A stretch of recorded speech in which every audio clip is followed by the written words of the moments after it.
Thank you. Would you ask Mr. Heath to come back in, please?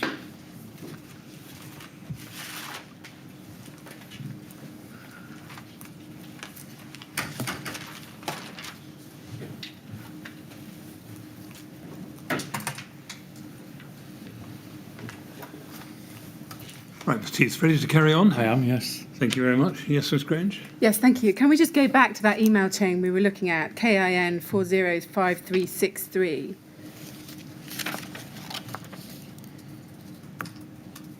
And your response at the top of that email chain. I just want to look at who's on that chain. It's your response to Ivor Meredith, but you've also copied that in to Gareth Mills, who was beneath Ivor Meredith, wasn't he? In the Yes. chain of seniority, and also Andrew Pack. Do you see that there? Yes. He was also part of your team, junior to you, wasn't he? He was. And I asked you right at the outset of your evidence today about the culture and whether you took care to engender a culture of taking life safety issues seriously. What I want to ask you is, how did you think those below you who are copied in on emails like this would take life safety issues seriously when you sent emails like that? No, as I said, it was completely unprofessional of me and not sort of wording I would normally use, and it was purely out of frustration on that particular Friday. So, I've worked with Ivor, Gareth and particularly Andrew for a particular long time, and, they would also know that would not be typical of myself. I see. Can we look at the letter that you wrote on this project? I mentioned that there was a letter. It's at KIN 405363. Sorry, that's the email chain again. Sorry, the letter is at KIN 409067.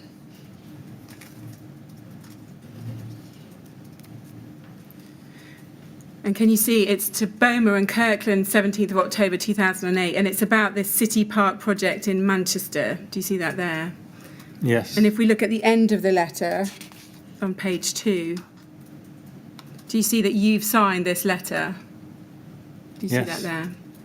And would you have written this letter, or would that have been written by somebody else and you signed it?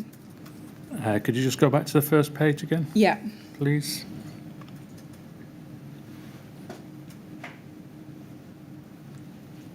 So perhaps we can go through it. If we could blow up the first half of it. So you say, in response to recent items of correspondence in relation to the above development, pleasure detailing our appropriate rational conclusions and recommendations. Then you refer to ADB, and you direct as follows. Step 1, refer you to section 9, table 13. Cool therm is class 0. And you talk about the maximum dimension of cavity barriers. Step 2, you refer to paragraph 9.3 about closing cavities, including around openings. And then in the next paragraph, you say, in addition to steps 1 and 2 above, due to the nature of the construction, further guidance may need to be sought from section 12, external wall construction. And you set out there some of that. And then in the fourth line up from the bottom of that paragraph, you say, as Cooltherm K15 is not designated a material of limited combustibility in accordance with paragraph 12.7, the designer can then follow the route to compliance through the guidance of BR 135 for a storey 18 metres or more above ground level. And then you say below that, therefore, evaluating the test data from BS 8414-2002 against BR 135, cavity barriers should be provided. Do you see that there? I do, yes. And then if we could go on within the letter. You say, however, in this instance, the end-use application for Cooltherm K15 is somewhat outside the normal scope, this being due to the lack of openings other than those at low level. Do you see that there? Yes, I do. Can you help us as to what you meant somewhat outside the normal scope, due to the lack of openings other than those at low level? No, I can't recall why that would have been put in the letter. And then you say, therefore, the reasoning behind the recommendation of the LABC would seem well qualified in that, in this instance, there is no requirement for cavity barriers other than around the low-level openings due to the nature of the construction. So you're advising on the cavity barriers. Kingspan insulation can concur with the LABC requirements, which will ensure the facade complies with appropriate legislation, and therefore one would assume your contractual obligations. Do Do you see that there? I do, yes. And then with regards to the detailed specification, how cavity barriers should be formed, and then we trust you find this information meets with your specific requirements. Now, on what basis did you consider yourself qualified to be making this assessment of its compliance, this facade, with the relevant regulatory requirements, including requirements for cavity barriers?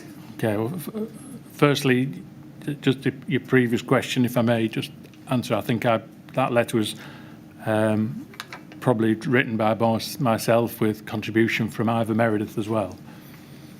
I see, yeah. With regards to the cavity barriers, I don't think I was particularly offering advice. I think I was just agreeing with the advice that he's obviously received from the LABC in relation to where the cavity barriers should go. I think that was what we were trying to say. Yeah, you're concurring with the LABC, which will ensure the facade complies with appropriate legislation, and therefore one would assume your contractual obligations. You see that? I do, yes. Yeah. Why have you ignored all of Bomer and Kirkland and Wintec's comments about the fact that Kingspan's test results to BS 8414 Part 1 were irrelevant to the compliance of this very different system? Why have you ignored that in this letter? Well, I think they've highlighted that previously, and we've just followed it up with a secondary letter in relation to our comments. So I can only assume we thought those concerns were highlighted to the client. Sorry, you can only assume that the concerns were highlighted to the client. I think the concerns of Wintec was not the email from Wintec also addressed to this gentleman. So you're saying that was dealt with separately in the email? That's the only cause I can think of why we didn't mention it in here, if that was the case, yes. Might I suggest that the reason you didn't mention it is that their concerns were absolutely pertinent.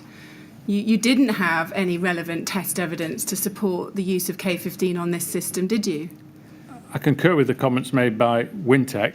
Like I say, we're just adding additional information here. But yes, I agree. Yeah. I want to move now to ask you about the BBA certificate for K15, which was first issued in October 2008. So around the same time that this has all been discussed and written over. And at paragraph 7.1 on page 40 of your statement, we don't need to go to it, you confirmed that it was you who kick-started the project to obtain BBA certification for K15. Is that right? I would have had the initial meeting or telephone conversation with the sales manager at the BBA at the time, yes. Yeah. And in terms of the purpose and importance of obtaining that certificate, you explain that in your witness statement, where you explain that without a BBA certificate, many architects would be reluctant to specify a particular product because of the lack of it. That's right, isn't it? That's correct. I mean, historically, I've been in the industry for a while. I think initially the purpose of the BBA certificates was to assess products that weren't covered by a British standard. Yeah. And then obviously it moved on to be accrediting systems, etc. But it was a requirement generally from architects, and historically as well, the BBA certificate was a document that was deemed to satisfy building regulations. But obviously they actually dropped that reference at the beginning of the century, I believe. Right, yeah. And you tell us in that same paragraph of your statement that the BBA certificate facilitated wider specification by architects and was very important from a marketing and technical perspective. Would you agree with that? Certainly from a technical perspective, it was a necessity and a requirement from architects and building controls to a degree. With regards to the marketing benefits of it, I'm sure that the marketing team would concur that it is a benefit because people ask for it. Yeah. Yes. Before we come to look at that BBA certificate from October 08, I just want to put to you something that Mr. Meredith said in his evidence. If we can go to the transcript, day 76, page 12, and I want to pick it up at around line 6.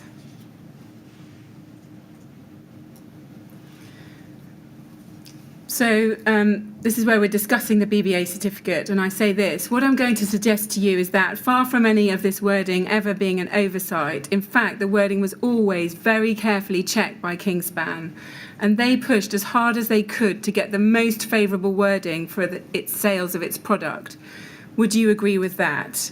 And the answer Mr. Meredith gives is, I would agree that was always the case, that it was always the case that the BBA certificate was intrinsic to any sales, so it was very important that the text within it was suitable for the marketplaces we were in, so yes.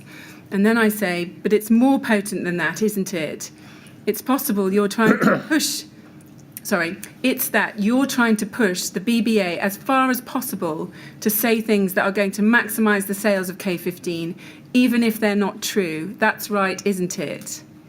And then Mr. Meredith answers, that's what we were doing, yes. Now, I want to ask you about whether you agree with that. Would you agree that you pushed the BBA as far as possible to say things that were going to maximise the sales of K15, even if they were not true? I don't believe that to be the case. We had a relationship with the BBA. Like any manufacturer, you had an opportunity to put forward your comments in relation to the drafts. Now, the BBA, were seen and are seen as the deans of the industry. They can either accept the alternative wording that you put in the drafts, or they don't. But they are seen as the experts in the field. Yes, Mr. Heath, but that's not an answer to my question. What I want to ask you is what Kingspan were doing about this BBA certificate. And I want to know whether you agree with Mr. Meredith when he accepted that Kingspan was trying to push the BBA as far as possible to say things that were going to maximise the sales of K15, even if they were not true. No, I don't agree. We like I say, we were asked for we were given an opportunity to put forward text or any amendments to the certificates.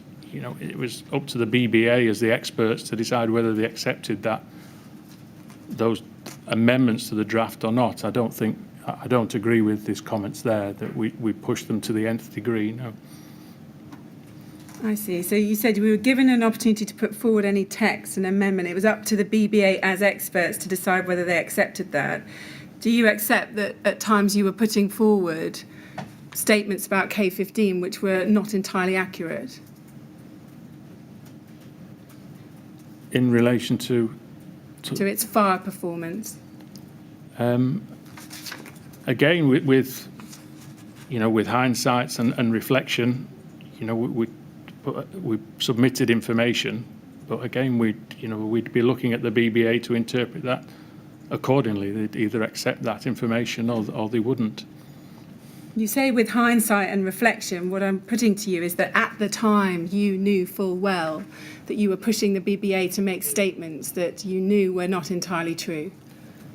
At the time, we probably weren't aware of that at the time. I see. Can you help us as to whether the BBA were ever informed that there'd been a transfer to new technology K15 in 2006?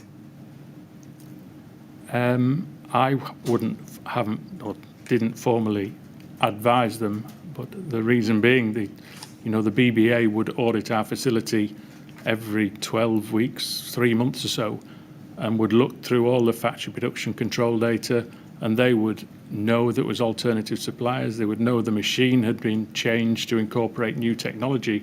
So from a technical services aspect, we would have thought that the BBA would have fully appreciated those changes to the technology. I see. They're looking Did you ever tell the BBA that what was being sold to the public was a different K15 to the K15 which passed the large-scale fire test in 2005? We didn't, but they would have known we'd changed technology. What, so you expected them to somehow work out that 2005 test was on a different product? I don't think it worked out during the course of the audits. They would have been informed by the processing department of the changes in the technology. When they looked at the manufacturing of the product, they would see a change in the technology that we'd adopted. So I would have thought the BBA would fully aware of the change of technology that we'd adopted at that time. Did you ever tell the BBA that the new technology phenolic was performing very differently in a fire situation to old technology K15? Did you ever tell them that? Not at that time, I don't believe we did. Did you ever tell them that tests on the new technology K15 had shown a quicker time to ignition and double the heat output? No, we didn't. But at the time, we didn't feel it was relevant, or we didn't feel the need to actually tell the BBA at that time that those tests had failed when we applied for the BBA certificate. No. Did you ever tell the BBA that new technology K15 had been incorporated in 4 tests to 8414 Part 2, none of which passed, all of which failed, and none of which could be classified to BR135? Not to my knowledge, no. No. Let's look at the wording of the certificate that was issued in October 2008. This is at BBA 6038. So this is issue 1. It's on the 27th of October 2008 that it was issued. We see that in the bottom left-hand corner. And then under key factors assessed, we can see 3 topics down in bold text. It says behaviour in relation to fire. Do you see that there? Yes, I do. And it says the boards will not contribute to the development stages of a fire or present a smoke or toxic hazard. Do you see that there? I do, yes. Now, leaving aside the smoke and toxic hazard, can you tell me what those words mean? Will not contribute to the development stages of a fire. I think that's a standard format, but I believe it's in relation to, the product is a thermoset material, will not melt or run when affected by heat. I think that's what the inference is there. Did you think that was correct when you read it, given what you'd seen of K15's performance once the new tech came in? I think in relation to the early development stages of a fire, that's probably true in the early development of a fire. What test evidence did you have to base that upon? I don't know what test evidence the BBA had in relation to that statement, but it was, I think, a reflection of a lot of certificates in relation to thermoset materials. No. If we go to section 7 now, which starts at the bottom of page 5, this is the section that deals in detail with K15's fire performance. At section 7, we have a description of the system that was tested to 8414 Part 1 in 2005. Do you see that there? Yes, I do. But the date of the test is not given. Can you help us as to why that was? It doesn't say that was May 2005, that test. I've no idea why. I've no recollection of why that wouldn't have been in. And whether it was in other certificates for other products as well, I don't know if the BBA dated them in other certificates. If we then go to the final words under that first bullet point, we can see, starting 3 lines up, right on the right-hand side, it says, within the stated test time, the temperature at the level 2 thermocouples did not exceed 600 degrees C, therefore displaying limited fire spread away from the fire source, and that the product meets the criteria stated within BRE 135. Do you see that there? I do, yes. Now, we've agreed, haven't we, that no product can meet the criteria stated within BR 135, can it? It's a system test. Correct, yes. So do you agree that that was misleading in that certificate? I don't know if it's misleading or just an oversight, but it's, we're very much a system test business. We're only a component within a wall, roof or floor. So, yeah, I think that would have been an oversight at the time. But it was also fundamentally misleading, wasn't it? Because by this time, in October 2008, you knew that the K15 was behaving very differently in fire, wasn't it? It was. Misleading, I think it was just an omission or an oversight in what either the BBA wrote or we wrote to include in that certificate. I don't know. I don't think it won't really do, though, will it, Mr. Heath? Because it might be that the word has been included by way of an oversight, but the effect of including it is to give the impression that the product has some sort of met some sort of compliance with a BRE certificate form. I would agree. It does, yes. I do, but I would expect a an architectural professional reading this to understand that it was a product within a system. All right, thank you. Yes, but even if they understand that, what they can't tell from this certificate, can they, is that you've changed the product since that test, and they're not told that what you've seen is a worse fire performance once you changed it. Wasn't that fundamental information that the BBA should have been aware of, and anybody reading that certificate should have also been aware of? Certainly, I come back to my previous answer. I believe the BBA were aware we'd changed technologies. With regards to the end user or the enquirer or the architect, yes, I agree with you. Yeah, the BBA might be aware you've changed technologies, but unless you tell them that the performance in fire is very different, they wouldn't know that, would they? They wouldn't, no, but No. I'm not sure if they would have made a judgment as well in that respect, but you're right, yes. Well, there was no test evidence provided to the BBA, was there, that would have enabled them to make that judgment? They weren't provided with the 2007 and 2008 failed tests, were they? No, they weren't. No. Or any of the small-scale tests that Mr Meredith had done that showed a quicker ignition time and double the heat output. They weren't provided with that either, were they? We did not provide them with No. that.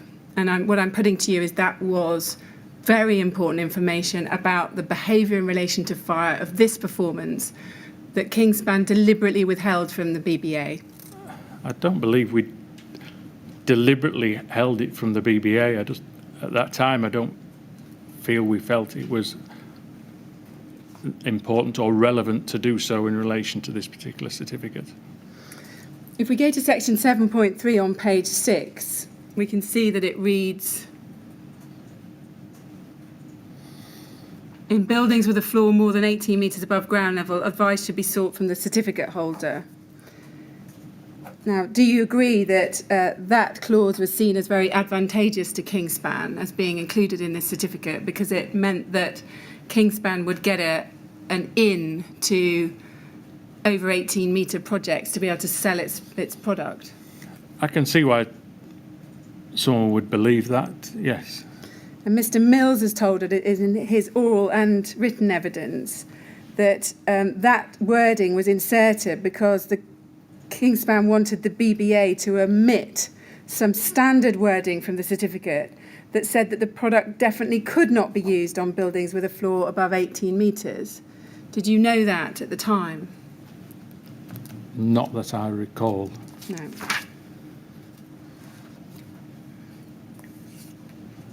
In your statement, if we look at paragraph 7.35 on page 48,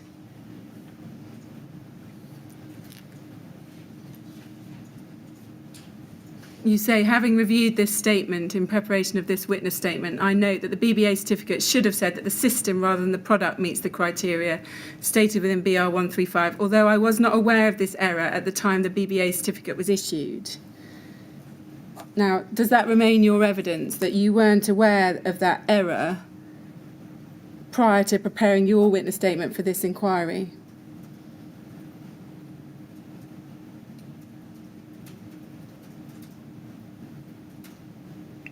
Based on my memory at the time of writing that statement. And what's your memory now? Were you aware at an earlier time that the certificate should have said that the system rather than the product met the criteria? I can't recall what my opinion was at the time,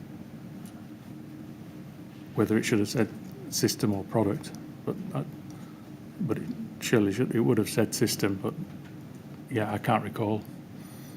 You say at paragraph 7.21 of your statement on page 44, if we could go to that, you say the BBA was responsible for drafting the technical content of the certificate, although we would provide input for the BBA's consideration. In relation to the K15 BBA certificate, when a draft was received, Gareth Mills would circulate it internally for comment, and together with others, I would provide my comments. Any comments I had, these would then be collated. Do you see that there? Yes, I do. And presumably that did happen with the very first issue of the certificate that we just looked at. I believe so. That would be the normal format, yes.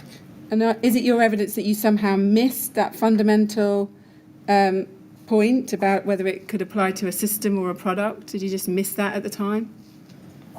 I can't recall whether it was just missed or yeah, I just can't recall.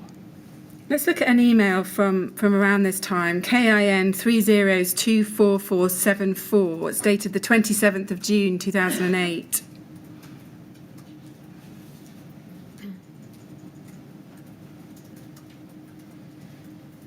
KIN 3024474.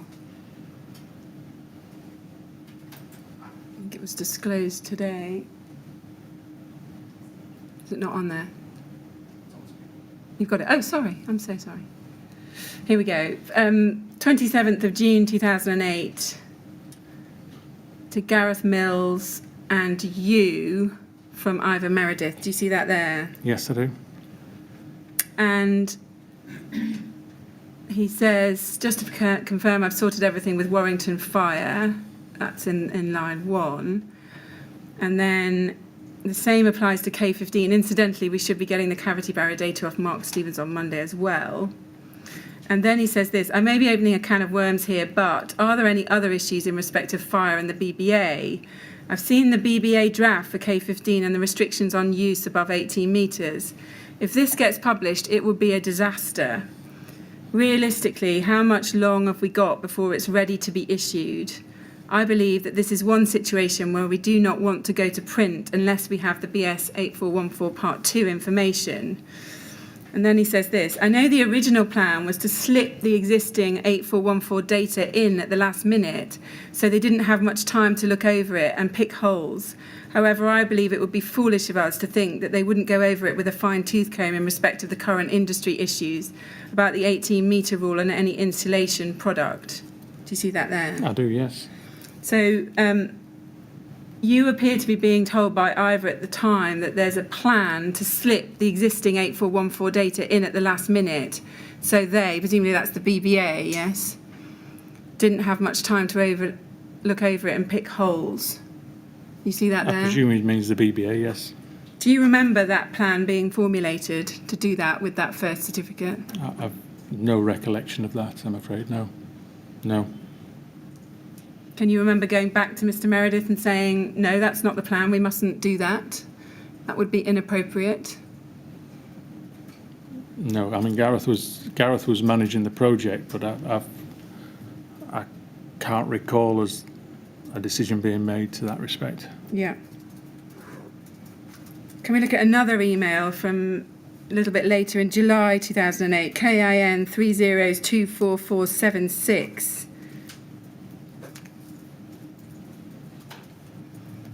This is you to Gareth Mills, Friday the 11th of July 2008. And this is comments on draft 1, and you say, all suggest we try to amend the wording below as detailed, remove blockwork and insert non-combustible. Might allow us to use a little spin in future. Do you see that there? I do, yes. So we've got the word spin again.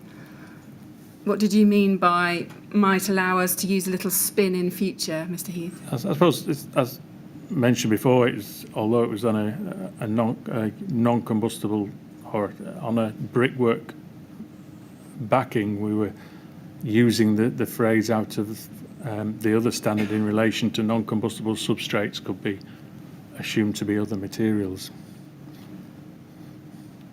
I see. But why didn't you want to keep in the word blockwork, given that that was more accurate, wasn't it? It was more precise.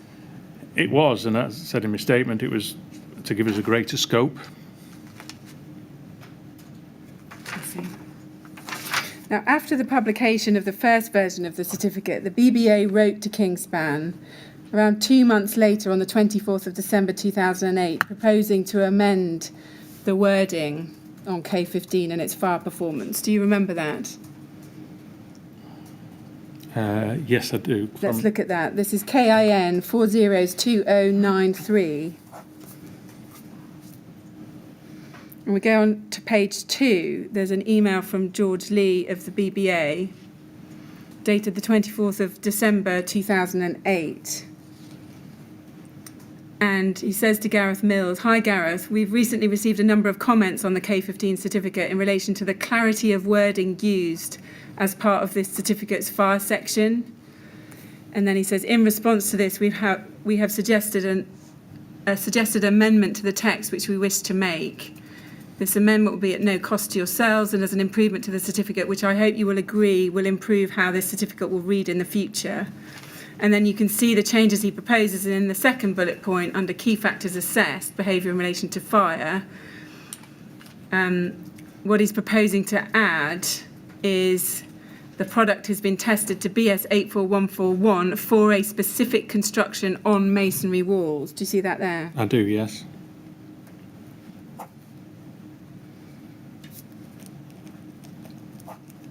At that time, did you consider there to be anything incorrect about that proposed amendment by Mr. Lee?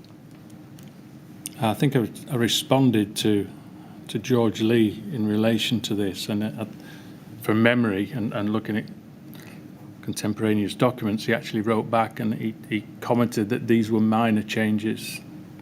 So, yes. That's not my question. At the time, did you consider there to be anything incorrect about what Mr. Lee was proposing there?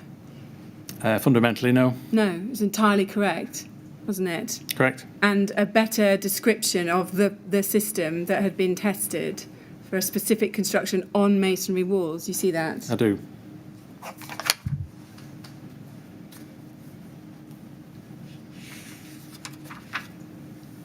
Now, did that prompt you to go back and read the certificate, the first issue of the certificate, carefully? We would have cross-referenced those amendments, 7.2 to 7.1, etc., and the 2 bullet points above. We would reference that back, yes. Let's look at your response to Mr. Lee, which you sent on the 5th of March 2009.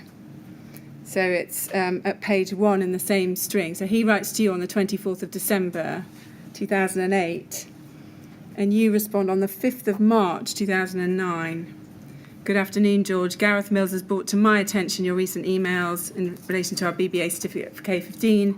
Firstly, may we register our concern at the proposal to reissue this certificate so soon after publication, when we've waited some considerable time for its issue." Do you see that there? I do, yes. And then if you go on, secondly, your request is receiving our attention. However, we are determining the implications to Kingspan of the speedy reissue, as documentation has been published that refers to the current certificate and the wording therein. Therefore, there could be cost implications to Kingspan that we would have no option but to pass on to the BBA if we're in agreement with your request. Once we've completed our audit to determine the implications for Kingspan insulation, we will be back to you. Do you see that there? Now, first Yes. point, why does it take so many months? You don't respond until the 5th of March 2009 when he's written to you on the 24th of December the previous year. Can you explain that delay? I can't. Obviously, George wrote to Gareth. I don't know why there was a delay between December and March. Was it that it was brought to my attention? Were you stalling because the original certificate wording was very favourable to Kingspan, and you knew you'd been, at least in part, found out, given the proposed wording that they were suggesting in this amendment? I don't believe we were stalling. Gareth was very busy at the time, and I think it was probably just in his pile of emails to highlight to him. So I don't believe Gareth sat on this intentionally for 3 months. Is it right that the request was receiving your attention at the time? It was. I was discussing with our marketing department as to what the implications would be down the tracks of this change. Why didn't you respond straight away saying, "You're absolutely right, that ought to be clarified, it's an accurate limitation of the system because this is just a system test"? Why don't you do that? I think because I just wanted clarification of what the implication would be on costs. We don't disagree with the BBA in that format. We're just saying I just need time to evaluate with, basically it was marketing, to see what costs we would incur changing presentations, literature, etc. Well, with respect, Mr. Heath, let's go back and look at the first part of the email. That's not what you say, is it? you say, firstly, may we register our concern at the proposal to reissue this certificate so soon after publication when we've waited some considerable time for its issue? Yes. You're not saying, fair point, you've raised an accurate limitation, but we just need to consider the cost consequences. You're actually registering concern that they want to amend this certificate, aren't you? No, it wasn't concern that they wanted to amend it. It was just the concern that after a number of years of going through the process of K15, they wanted to amend it so soon afterwards. I think it was 3 months or so after it was released. So we weren't concerned at the amendments that were going to make. You have to accept those by fact. So it was just our concern that, it was being when asked to amend it so soon afterwards, when I think it's generally 3 or 4 years after where they're amended rather than just 3 months. So I don't think we had any objections to the revised content. It was just the timing of it was so soon after the original documents. Really, that's your evidence, is it? Your recollection that you didn't have any concerns about the proposed amendment? No, I wouldn't have had any concerns. Can we go now to KIN 409103? And at the bottom of page 1, we'll see a copy of the email you've just sent to... Sorry, that's George Lee's email. Then one email up, we get your email back to him that we've just looked at. And then we go to the top of this string. You email Andrew Pack, Ivor Meredith, Gareth Mills, copying in Gwyn Davis, and you say, let the file gather dust, guys. Yes. Regards, Phil. Do you see that? I do. Could we just go back to the email that George Lee sent me in response to mine?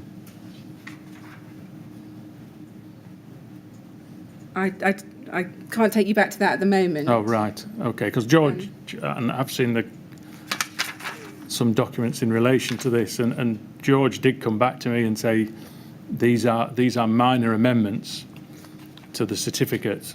And now, with regards to let the file gather dust, that was why I did explore with marketing what the implications were for this. So it was just, I suppose, some slang, for want of a better word, back to the team to say I was dealing with it and we'd move it forward when I got the information back from marketing in relation to the implications. I see. What we see here is 2 minutes after you've sent the email to George Lee, you are emailing your team and telling them to let the file gather dust, guys. You were doing that, weren't you, because you knew the amendments to be much more unfavourable to Kingspan. That's right, isn't it? No, I don't believe that's the case, no. You don't believe it's the case? I don't know. You were stalling for time, weren't you, because you wanted that certificate to remain in circulation given how favourable it was to Kingspan. That's right, isn't it? No, I don't believe that's the case. So what did you mean when you said let the file gather dust? It was basically I was going to take it forward, like I say, discuss with marketing what the implications were to the cost and also the implications to presentations and other marketing material we had. And then we would go back to George, and I think we did accept those amendments going forward with George. I see. Is it right that you considered these amendments to be disruptive because marketing literature had by then been produced by Kingspan? I don't believe it was disruptive. We were just concerned that after 12 weeks of being issued the certificate, we were being asked to amend it. I don't think there was... No, I don't believe so.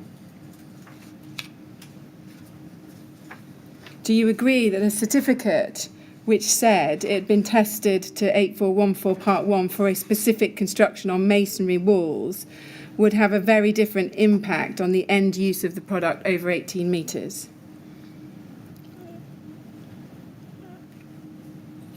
I mean, we were looking at that to extend the scope of the approval. Yes, I agree with that. Yeah, that was not a minor amendment, was it? Regardless of what the BBA said to you. That was a major amendment, wasn't it, to make clear that it was for a specific construction on masonry walls? Well, they were considering it to a minor amendment. Like I say, I don't think there was any room on our part to actually stall the amendments of this going through. If we look at paragraph 11.47 on page 81 of your witness statement,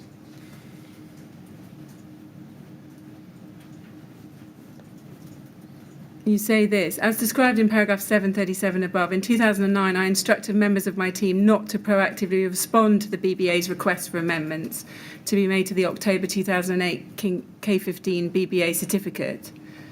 And then you say this, I did not consider this to be a policy or strategy of delay in terms of the compliance, testing and or certification of K15 in order to continue to be able to supply and or promote K15 for use.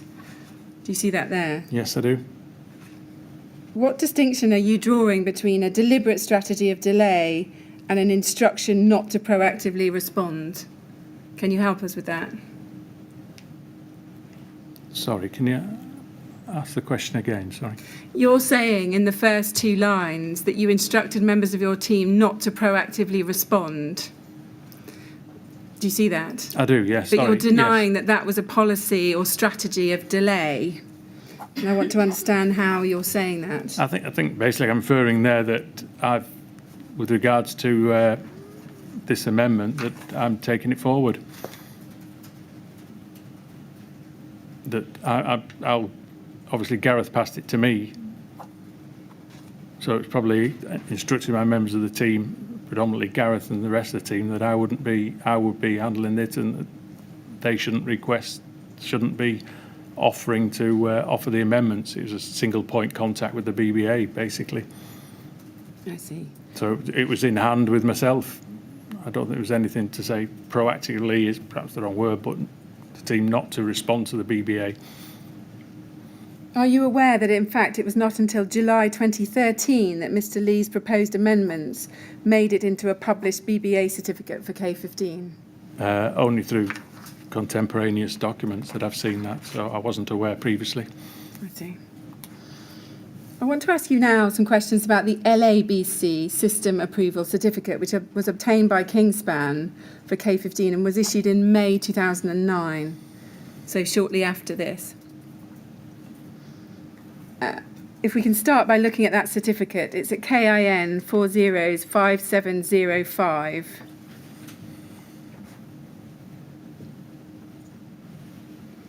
This is the first page here. We can see the certificate holder is Kingspan Insulation there, and the system title is Kingspan Cooltherm K15 Rain Screen Board in section 2. Do you see that? Yes, I do. And if we go over the page to page 3, there we see a section overview. Cooltherm is a rigid phenolic insulation board incorporating 4 composite facings intended for use as a thermal insulation layer. Do you see that there? Yes. And then if we go on to the 4th page under the heading Requirement B, Fire Safety Considerations,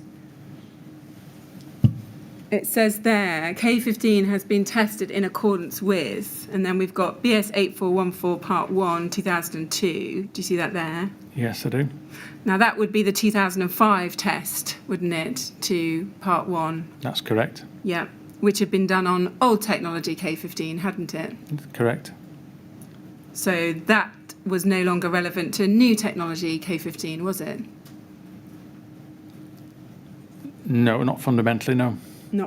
Not at all, no, was it?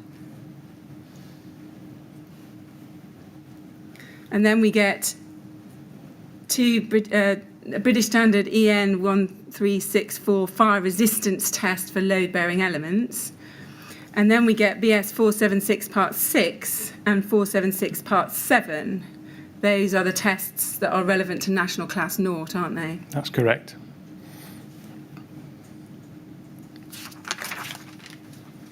And were those Part 6 tests for K15 in its new technology configuration?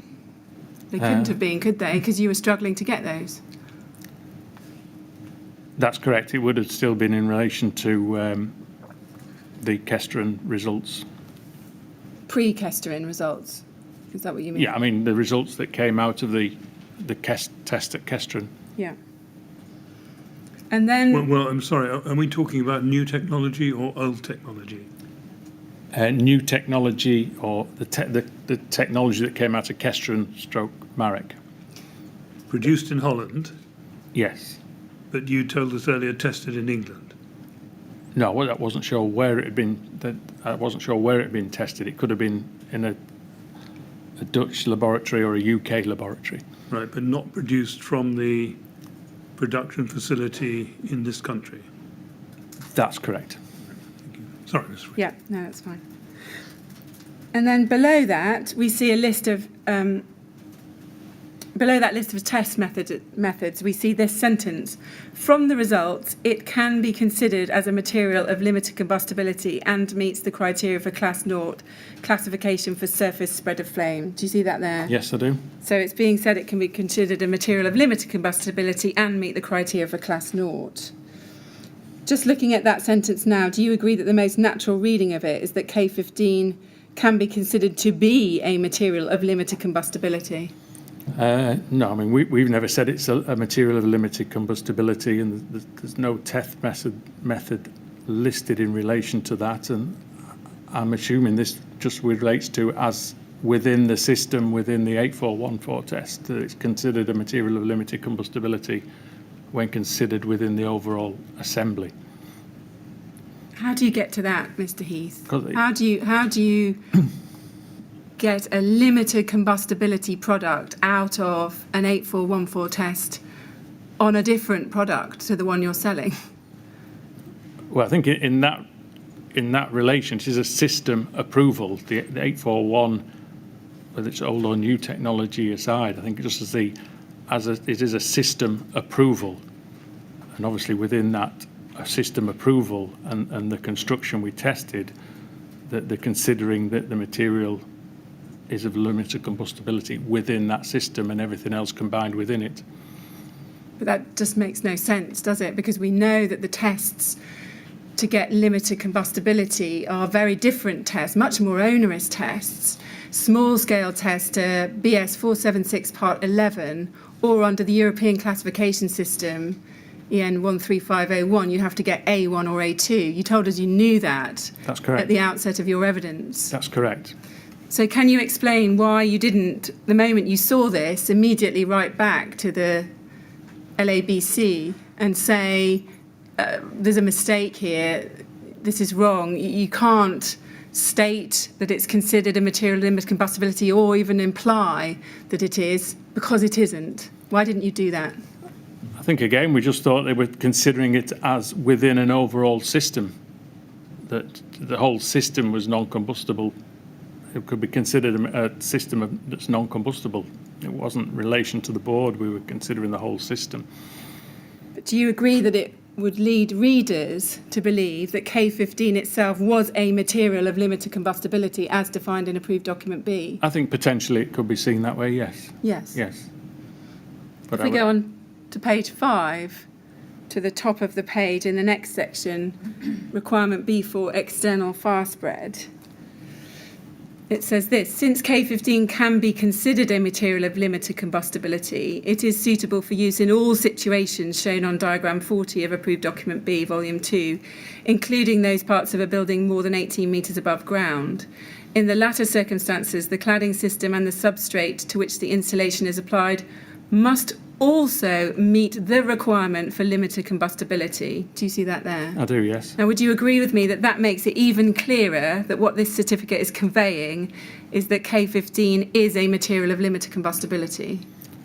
I can see why people would think that now. Yes, I can see that why that. But again, we were looking at it within a system, and as they mentioned there, in the latter circumstances, the cladding system and the substrate, they're also mentioned, must also be limited combustibility. So I can see why that's being considered, yes.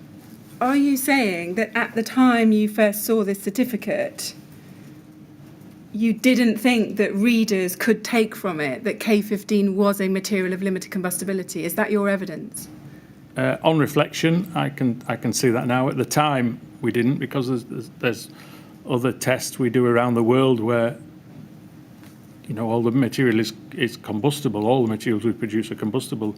There's aspects where some test houses and insurance companies see the whole thing as non-combustible if it passes a certain test. So that's the way we were thinking, that it was a system test, and within that it was seen as non-combustible if used within those parameters.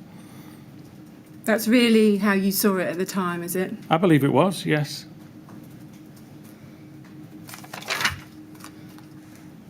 It's right, isn't it, that as technical manager you held overall responsibility for certification by the LABC of K15, yes? Yeah, we had a project team. Andrew Pack ran the project for me, and I had overall responsibility for it. Yes.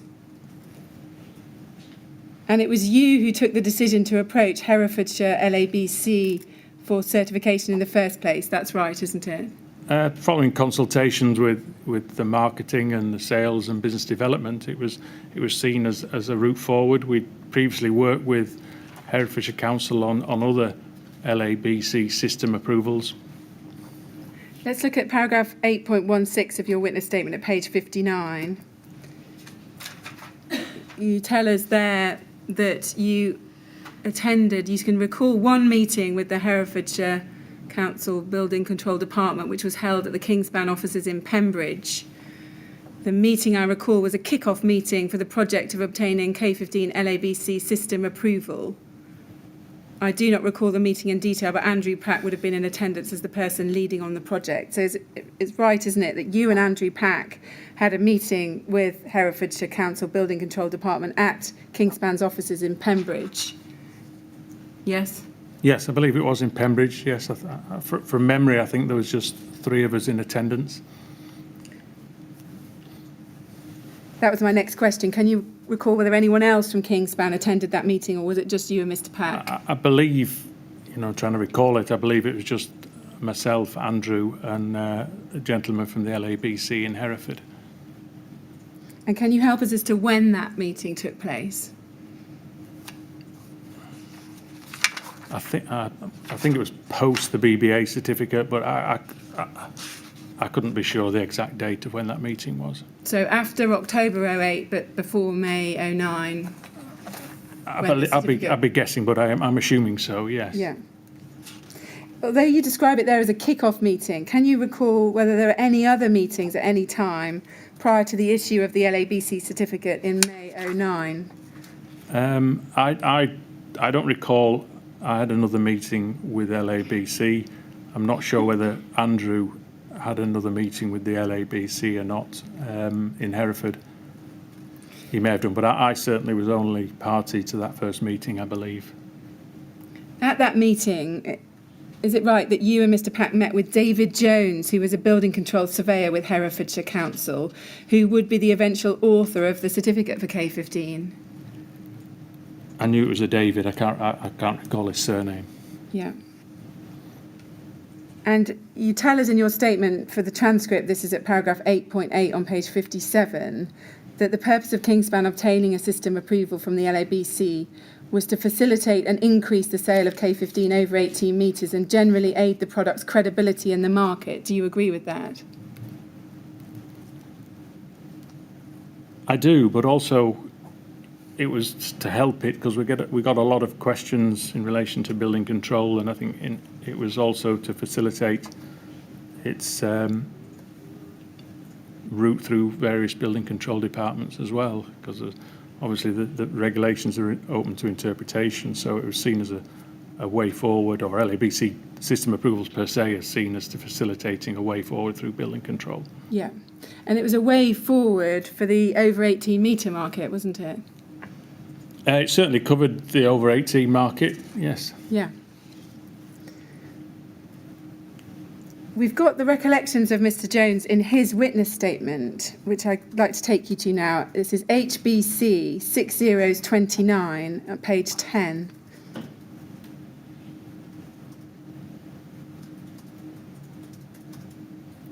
And if we could just start with reading the top paragraph on this page. He says, the Kingspan representatives gave an overview of the product and its properties and where it was intended to be used.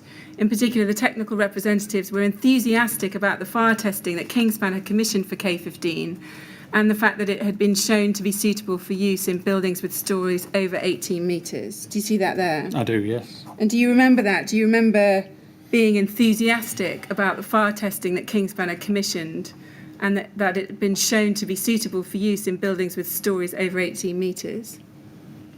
I can't recall being enthusiastic, but I can recall the meeting. But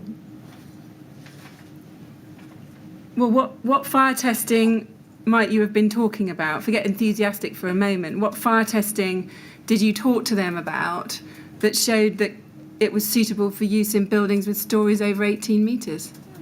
obviously, we provided them with the 2005 accreditation and the BBA certificate, Yes. and I think that one other test maybe.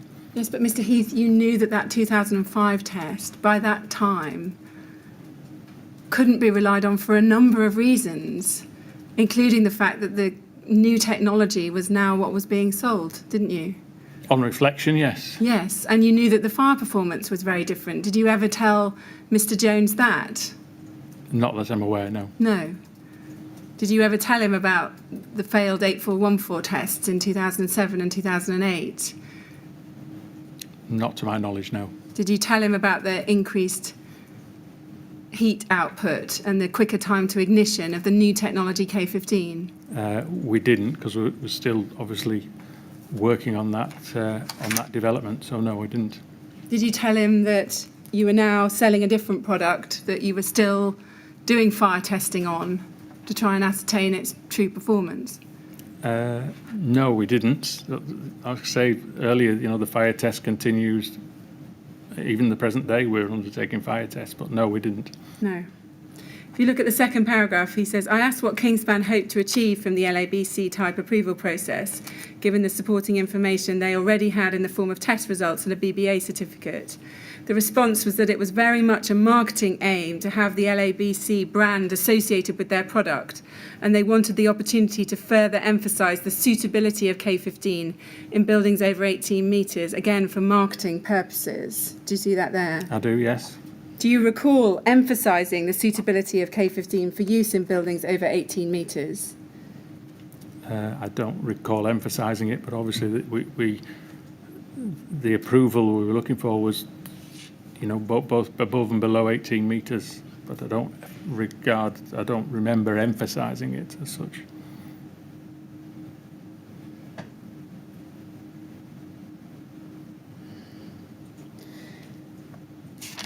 During the meeting, did you tell him at any time that 8414 was a system test and you'd only tested one system, and gave him the details of the system you'd tested? From memory and from documents I've seen, I think we only provided him with that 8414 test report. Did you explain that test data would only be relevant if the same build-up of the same materials was replicated precisely on a building? I can't recall whether we would have said that or not.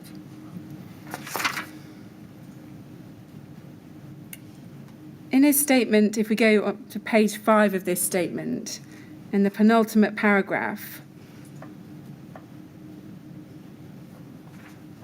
Mr. Jones has made clear at the time, if we look at the third line down, he says, if we could blow up the bottom of that page, sorry. He says this, third line down, I had no training specific to the use of materials in buildings over 18 metres or in the testing and certification of building products and materials. Do you see that there?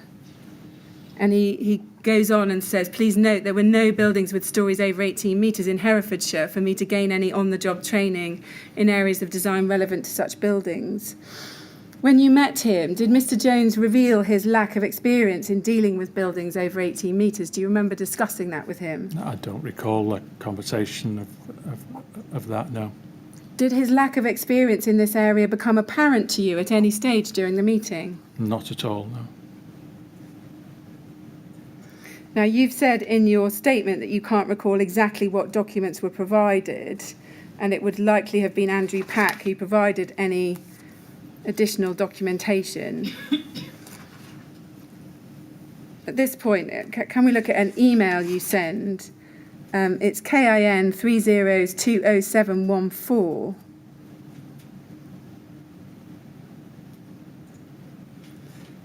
If we go to the bottom email in the chain,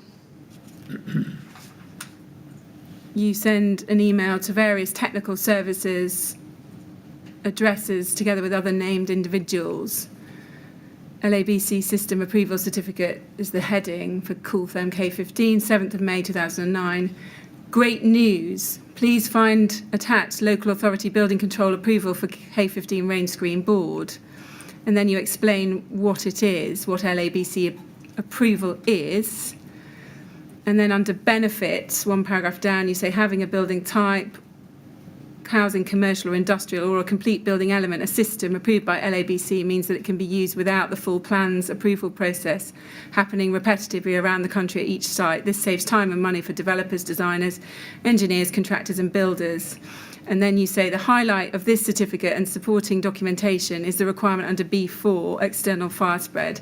And then you set out what it says, and you highlight in bold the words material of limited combustibility. Do you see that? I do, yes. And at the end of that paragraph, you say, NB, this statement does not differ from anything KIL states. Do you see that there? I do, yes. What did you mean by that sentence? Again, a lot of that is cut and pasted from the LABC website, the first two paragraphs, I believe. But with regards to the statement does not differ from anything KIL states, again, it's reference to the product within that system that was tested.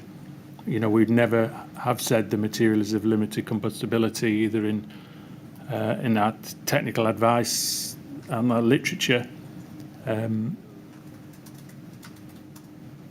No, that's right. You hadn't ever said before that the material was of limited combustibility. You simply couldn't have said that, could you? No, but I think the inference here within that tested system. Well, it doesn't say that, does it? It doesn't, no, and that's an oversight. But as a business, you know, we know the material is not of limited combustibility. Sorry, Mr. Heath, did you just say that the inclusion of these words was an oversight? No, what I'm saying is the statement doesn't differ from anything KIL states, and that does differ. But what I was trying to get across there is that within a system, in the tested system, it could be considered as that material of limited combustibility. Where had Kingspan said that before?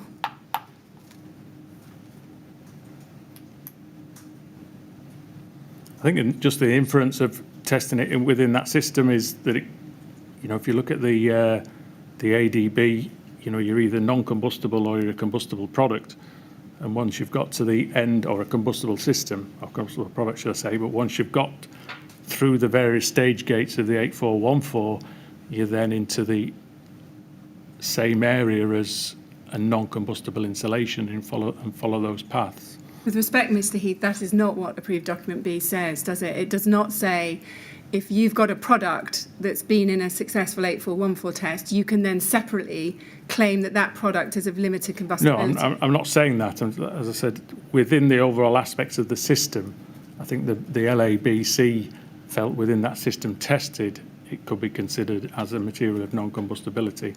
I don't believe they thought the phenolic Cooltherm was a material of limited combustibility, because we hadn't done the appropriate 476 test. I see. Just going on with your email, you thank Mr. Pack for his consistent endeavours in driving this forward. If we go below, we may need to go to the top of the next page. You say, K15 remains the only installation board that successfully met the requirements of the BBA and LABC system approval. All the relevant documents surrounding it are attached.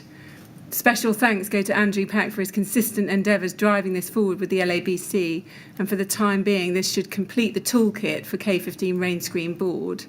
In the event you require further information on this, please contact either Andrew or myself. Do you see that there? I do, yes.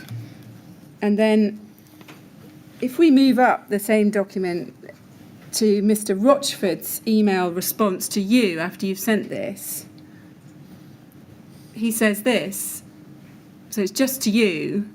Out of curiosity, which fire test results did we use to get this? So Mr. Rochford is obviously not clear what fire test results you've used to get that.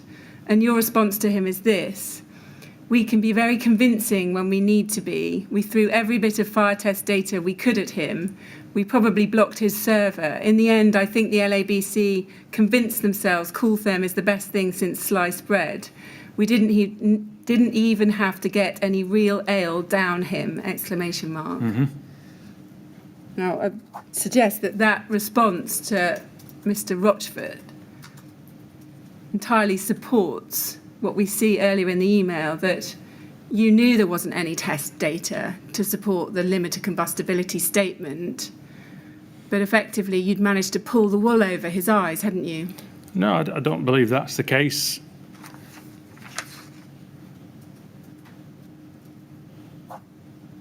What was your response to Mr. Rochford's question? Because you haven't answered it there. Which fire test results did we use to get this? Which fire test results did you use to get a statement from them which said can be considered a material of limited combustibility? That's the statement you've said is great news. Oh, I probably rang Malcolm or went down to his office and informed him of the information that David at the Hereford Council went away with.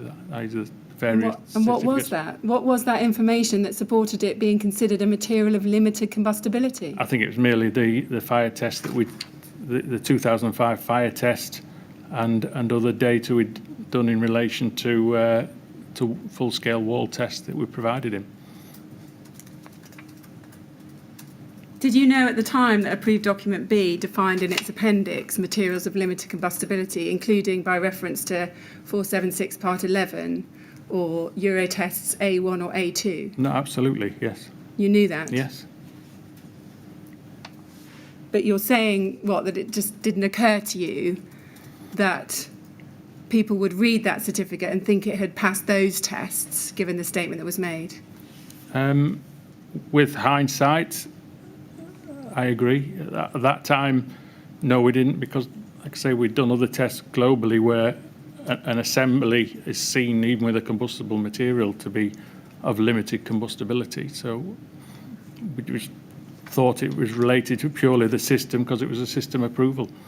You say with hindsight, but Mr. Heath, we can see you knew full well at the time, based on the great news email and you putting in bold just those words, a material of limited combustibility. You knew that at the time, didn't you? I can see. I can see why people see that now. Absolutely, yes. But is that right? That at the time you realised it was mistakenly saying it could be considered a material of limited combustibility? I knew at that time that it wasn't a product of limited combustibility. Yes. As a standalone product, yes.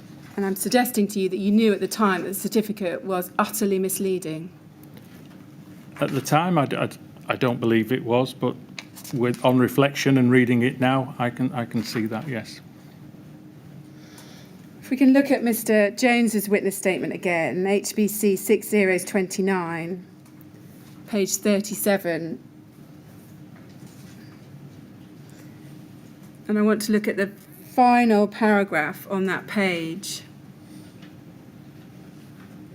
And he's asked the question, if we blow up the bottom of that page, he's asked the question, as far as you're aware, did any employee or ex-employee of Kingspan at any stage state that K15 was a material of limited combustibility, whether verbally or in writing? If so, please give full details, including the date and the name of any relevant individual and information. And then he says, if this happened, it would have been in my initial meeting with Kingspan at the start of the Herefordshire Council assessment. However, I cannot from memory recall exact wording or who said what, and so on what basis it would be wrong of me to say that anybody used the specific phrase limited combustibility.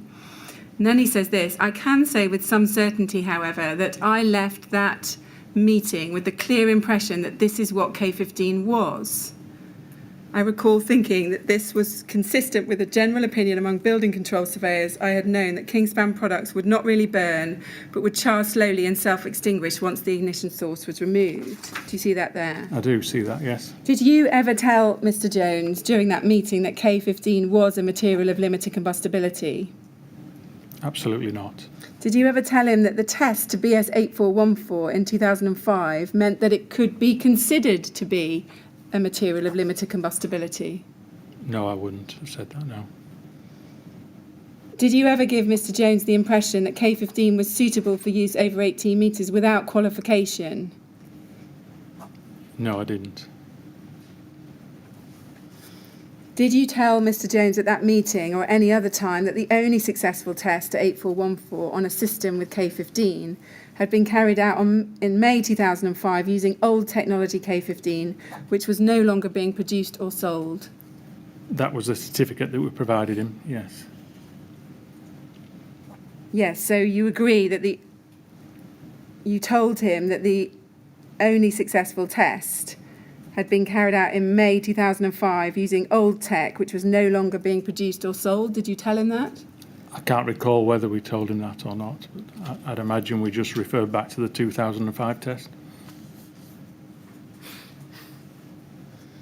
Do you accept that that would have been relevant information for him to have known? On reflection, yes. Together with what you had subsequently learned about the fire properties of K15 in 2007 and 2008. In relation to the large-scale tests, And small-scale testing, you'd learnt that it had a very different fire performance, but you didn't tell him that, did you? we didn't tell him that, no. Do you accept that your strategy in terms of LABC certification was to obtain as broad and wide an approval for K15 as possible, and irrespective of the technical accuracy of what was stated in that system approval? I think we always wanted to, as I said in my statement, want a wide scope of approval. Sorry, can you just repeat the second part of the question? Do you accept that your strategy in terms of LABC certification was to obtain as broad and wide an approval for K15 as possible, and irrespective of the technical accuracy of what was stated in that system approval? No, I don't agree to the second part, but certainly the first part. Do you accept that you misled Mr. Jones about K15's fire performance in that meeting? I don't specifically think we misled him, no. I see. Mr. Chairman, I think that's a good moment for a break. Yes, very well. I'm midway through this topic, but we're doing well, and I think that would be a good moment for me to Yes, take well, stock. if that's convenient to you, we'll have a break now. We're going to have another short break now, Mr. Heath. We'll come back at 25 to 4, please. Okay, And again, please don't discuss your evidence with anyone over the okay, break. thank you. Thank you very much. I'd like to go to the usher, please.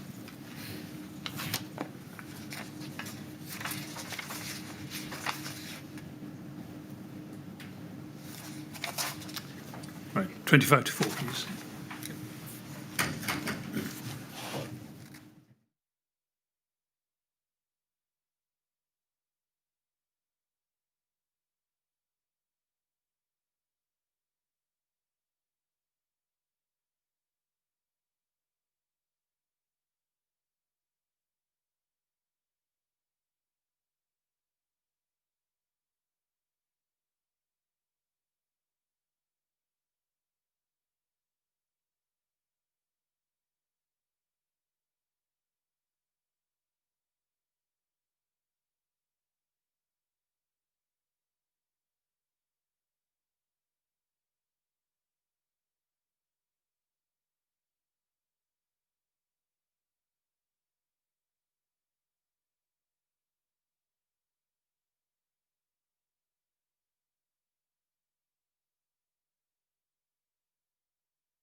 Would you ask Mr. Heath to come back in, please?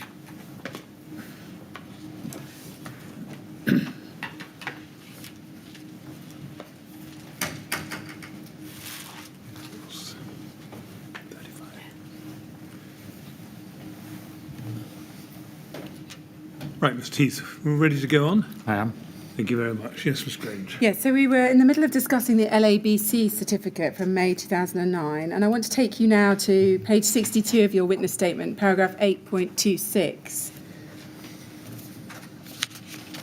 And you say this: although in hindsight I appreciate the intended system-specific context of this statement could have been clearer in the LABC document, I consider that this context and intended meaning would have been clear to parties reviewing and relying on the LABC system approval, as they would have been sophisticated users such as architects and cladding engineers who would have appreciated that as a phenolic insulation, K15 could not be a material of limited combustibility, and that the listed test standards were not in any case the relevant standards by which limited combustibility could be determined. So that's the position as set out in your witness statement. Now, can you tell us if I've got this right? Is the position this, that now, with hindsight, you do appreciate that the certificate could have been clearer? Is that how you put it? Yes. But you're not prepared to accept that the certificate was wholly inaccurate?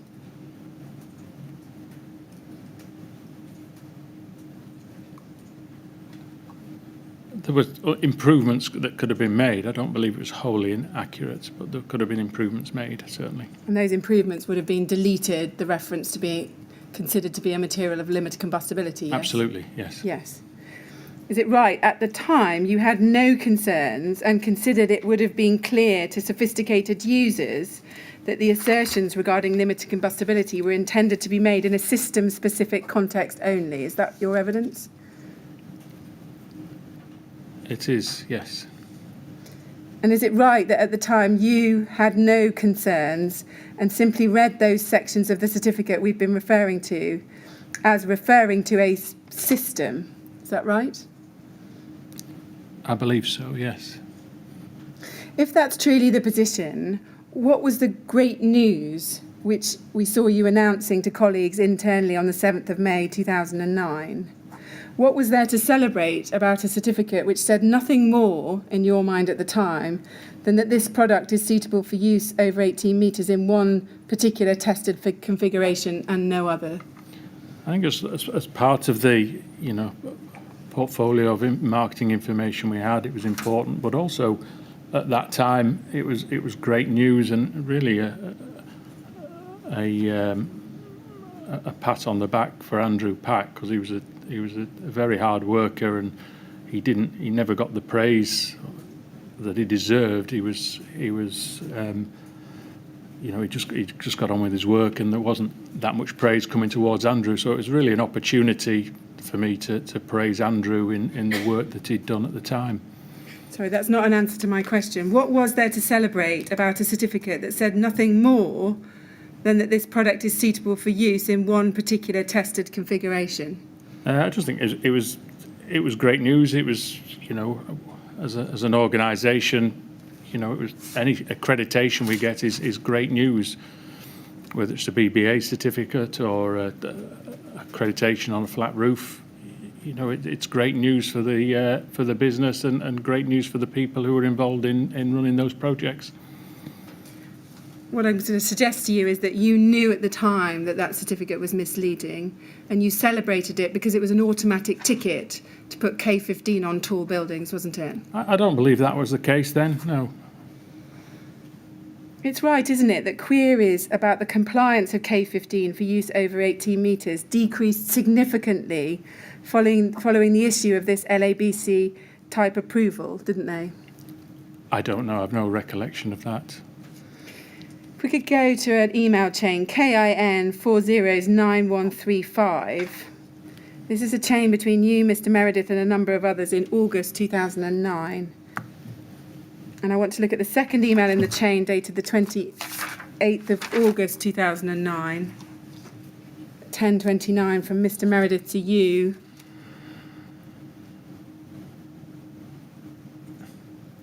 Do you see? It's to Richard Bromwich, Mark Swift, and then it's to the technical help desk. Do you see that there? I do, yes. Would you have received that as part of that technical help desk email? I can't recall whether I was on that circulation list or not, or whether. Yeah, I can't recall.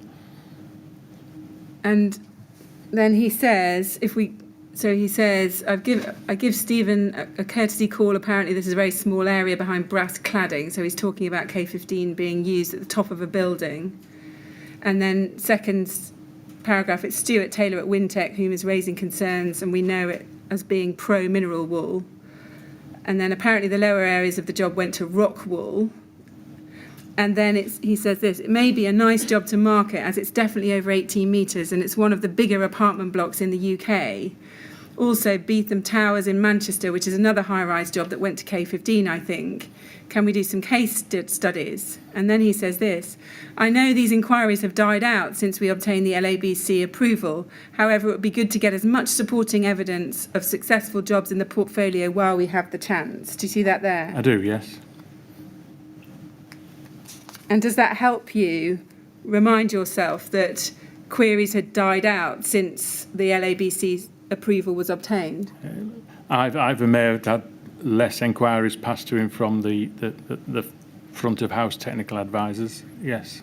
And he would know, wouldn't he? He would know from Yeah. pre and post the approval, yes. If all the sophisticated users you are talking about had understood the LABC certificate as system specific only, why would such inquiries have died out? It may have been to do with that approvals, or it's difficult to say, but it certainly, by looking at that, the LABC document did reduce, on the BBA certificate potentially, did reduce the number of inquiries. Absolutely, it did, didn't it? Do you think they were all replicating, or did you think at the time they were all replicating the exact configuration of the 2005 test to 8414 Part 1?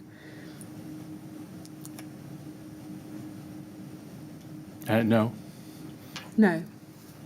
So again, that illustrates how persuasive that LABC certificate was in systems other than the one you tested, doesn't it?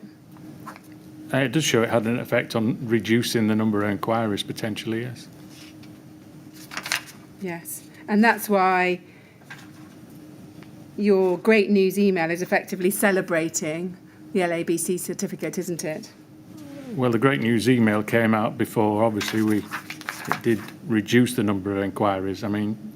Yes, but you knew it would reduce the number of inquiries, didn't you? I don't believe we knew it would, because as a commercial organisation, we encouraged architects and specifiers to call us. So it wasn't something we set out to do, to reduce the number of inquiries. Let's go to another email you wrote, KIN 405382, 11th of May 2009. This is an email with the heading subject Phenolic Fire Focus Group, and attached is the LABC System Approval Certificate for Kingspan Call 15. And you say this, following the success of receiving the attached LABC accreditation that now satisfies the requirements for K15 being installed above 18 metres, we should cease any further fire tests for ventilated rain screens. Now, pausing there, that shows you absolutely knew, didn't you, at the time, that having got that certificate, it was going to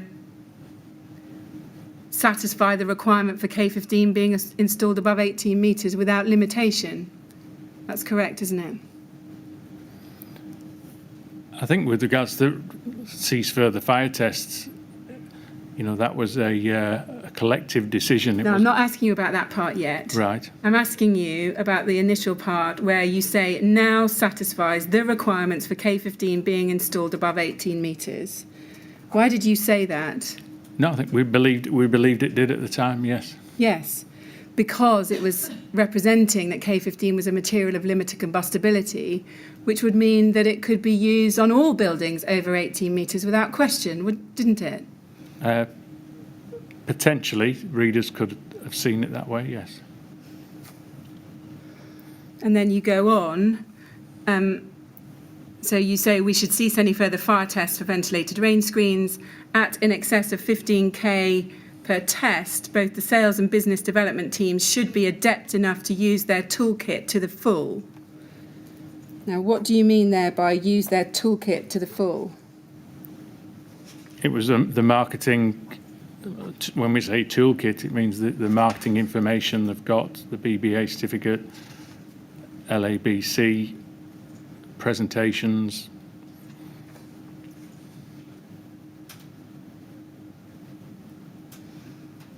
Yes, I'd suggest to you that what that means, adept enough to use their toolkit to the full, is the BBA certificate and the LABC certificate, which, when sent on jobs, was an automatic passport to getting K15 on tall buildings. Would you agree? I don't believe it was an automatic passport, because we after the BBA we still got queries, and we still got queries after the LABC to some degree. But I don't believe it was seen as a passport for all end use applications for K15. But if it was considered a material of limited combustibility, that's what it would mean under approved document B, wouldn't it? That if it's limited combustibility, you can use it on any building above 18 metres. If it was read that way, yes. But you're saying you weren't sure it was going to be read that way, are you? As I said earlier, at that time, for us it was always a system aspect, but I can see now why people would have read it that way. You go on, the pressure is on other component suppliers of this method of construction to obtain similar statements or prove their non-combustible statements. Do you see that there? I do, yes. What did you mean by that? It was in relation to, if we undertake further tests, obviously at circa £15,000 at the time, it was expensive, and we wanted other component suppliers to approach us, or we'd be party to them through either the Rain Screen Works group, to be involved in the tests, whether it was steel frame systems, fire barriers, or manufacturers of rain screen cladding panels. This was a get out of jail card, wasn't it? You'd been coming under some pressure prior to this certificate to justify the use of K15 particularly on steel frame buildings. And then this falls into your lap, and it buys time, doesn't it, during which K15 can carry on being put on high-rise buildings. That's the reality, isn't it? The two certificates certainly helped, but the reality wasn't, because we were still undertaking, we're still undertaking fire tests in relation to K15 from the processing department. So the tests were continuing. It wasn't we completely stopped. Tests were continuing. Well, I have to say, Mr. Heath, I find that a little difficult to understand. If you read the first sentence of this email as a whole, it looks as though what you're saying is now we've got accreditation that satisfies the requirements for using K15 above 18 metres, we should stop doing any more fire testing. In other words, we've done all we need to do. Is that the right? I think that's correct. I think in relation to large-scale tests, we were stopping testing until we had other parties who would undertake the test with us. From a technical process side of things, there were still small-scale tests being undertaken. Lab tests? I believe we mentioned it before, the calorimeter tests and things. Yes, just small-scale tests, whether it be in our laboratory or at Exover or BRE or whatever. So there was small-scale tests still being undertaken. But you were saying to your team, stop any further large-scale fire tests, weren't you? I was, yes. Even though you didn't have a test which showed that K15 as part of a tested system could pass BS 8414 Part 2, did you? That's correct. Yeah.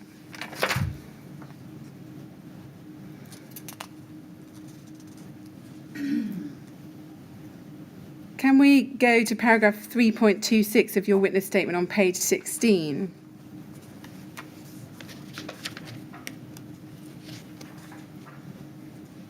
You say this: in October 2008, we received the BBA certificate for K15, and in May 09, we received a system approval certificate from the LABC, approving the use of K15 in non-combustible systems.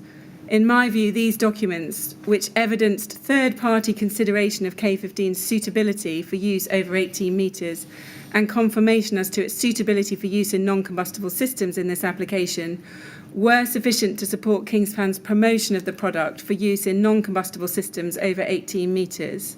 My opinion was therefore at this stage that further testing and development of K15 was unnecessary, and that if cladding manufacturers or other component suppliers wish to specify K15 in systems not covered by the 05 test, they could do their own system testing to demonstrate suitability. Do you see that there? Yes, I do. So you're confirming there it was your decision, your instruction to stop testing to 8414, wasn't it? There was a collective agreement to cease those large-scale tests, yes.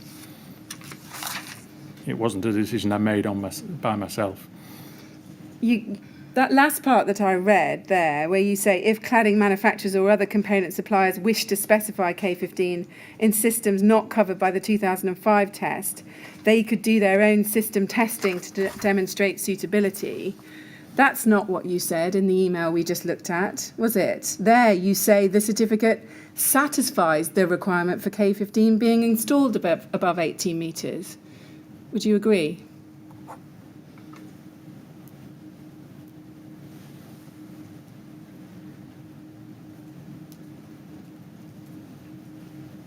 Sorry, I'm not seeing the conflict at the minute, sorry. You're saying there that if individuals wish to use K15 in systems, so if you look 4 lines up from the bottom, you say if cladding manufacturers or other component suppliers wish to specify K15 in systems which were not covered by the 2005 test, they could do their own system testing to demonstrate suitability. Do you see that there? I do, yes. But that's absolutely not what you're saying in that email of the 11th of May 2009, is it, that you just discussed with the chairman, where you say the certificate satisfies the requirements for K15 being installed above 18 metres. Do you see? I do, yes. Yeah, I do see that conflict now, yes. But the two positions can't be right, can they? No. No. No. It's right, isn't it? There was no instruction to colleagues that customers were to be told to do their own testing if they wished to specify a different system, was there?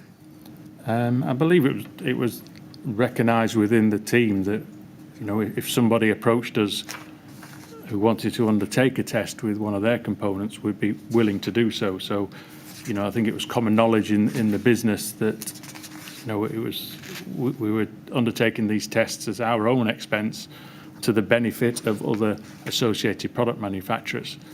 So I think it was a decision made that, and it was well known within the organisation that we wouldn't turn down any offers to undertake a system test with other component suppliers who wish to come to the table. I see. Mr. Meredith had sent an invite out on the 30th of April 2009 to the first meeting of the Phenolic Fire Focus Group. He sends that email invite to you, Malcolm Rochford, Vincent Coppock, Gwyn Davis and Justin Davis, and then the meeting is scheduled for the 18th of May 2009, and I want to go to the minutes of that meeting. That's KIN 30020737.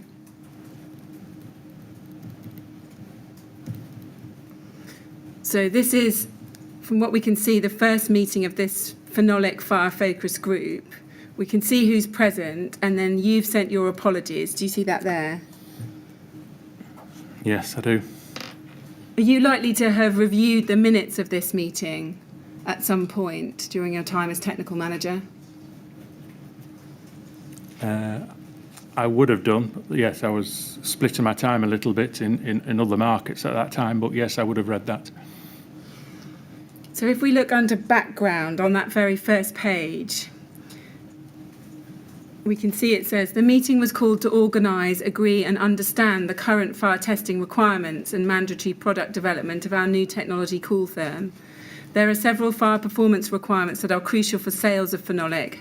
However, in some areas on development, phenolic products, we are failing just short of the mark. This group was originally pulled together as we believed we must have the BS 84141 and 2, the facade test for masonry and steel frame fire propagation test on Cooltherm K15.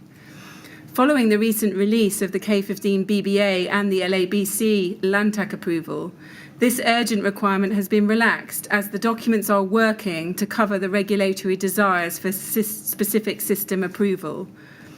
And then it says other areas of concern relate to the surface spread fire performance of the product that we are concerned may have reduced. This can be seen in recent BS 476 Part 7 tests.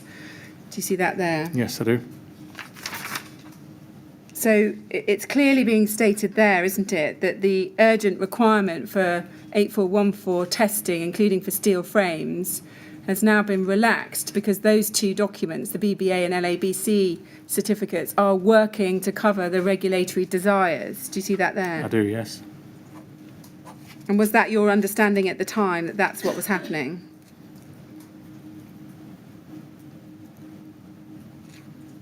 I did believe it, as I said, the LABC and the BBA approval had provided us with reduced inquiries. So yes, that narrative I'd say is correct. Yes. Yeah. If we can go down and look at item 2 of these meeting minutes, still on page 1, we can see there under Cooltherm K15 facade test, it says this: following discussions, it was agreed that we still need to look at developing a product that will be able to pass a BS 8414 Part 2 test as a backup to the LABC documentation. Do you see that there? Yes, I do. And then it says current fire propagation levels with ATH filled and OP 920 development products are not adequate for this test. Thus, currently, we are not in a situation to test due to the prolonged levels of afterburn which are experienced. Do you see that there? Yes. So, would you agree that this sentence clearly shows that Kingspan knew at this time that K15 could not pass a large-scale fire test as part of a system tested to 8414 Part 2? Within the systems we tested up to now, at that time, yes. I mean, his comments there can only be related to the systems that we'd failed, yes. And do you agree that the minutes also make clear that the improved trial products being developed were also thought unlikely to be able to pass as part of a successful system test? From his comments, yes. Yes.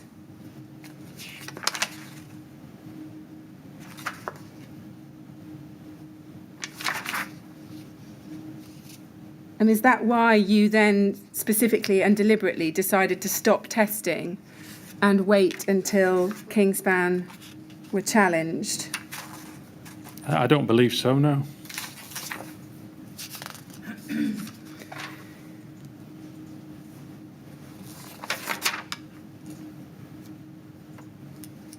If we go back to the email at KIN 405382, if we look at the final page, page 6 of this chain,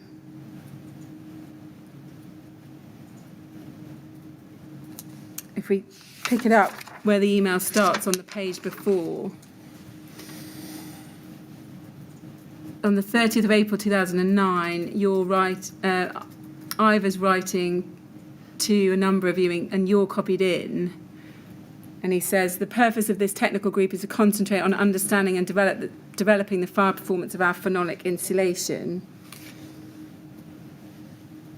Do you see that there? Yes.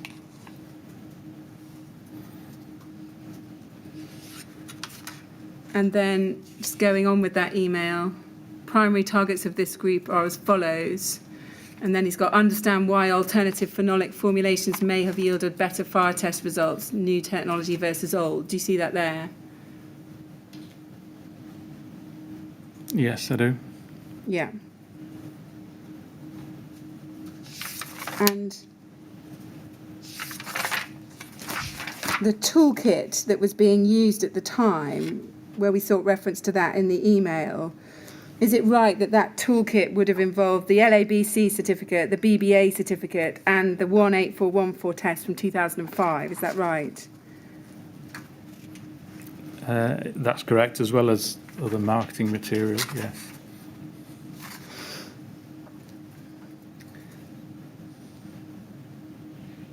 If we go then back to your email of the 11th of May 2009, KIN 405382,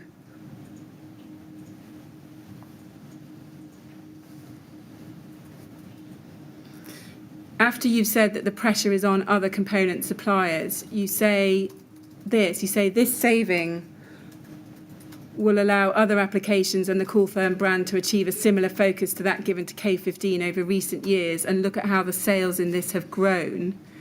Therefore, the focus on this group should be other Cool Firm applications where we do not have the completed sales toolkit.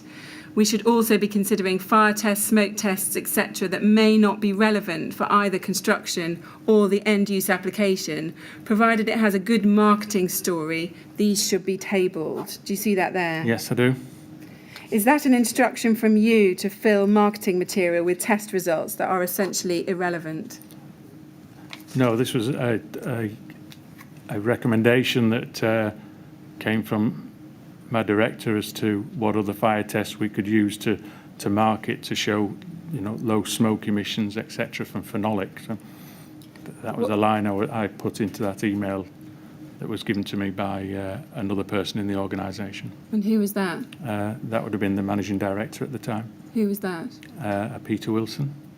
So you're saying that he wanted you to add into this email, we should also be considering fire tests, smoke tests, etc., that may not be relevant for either construction or the end-use application, provided it has a good marketing story, these should be tabled. Are you saying he asked you to add that in? That's correct, yes.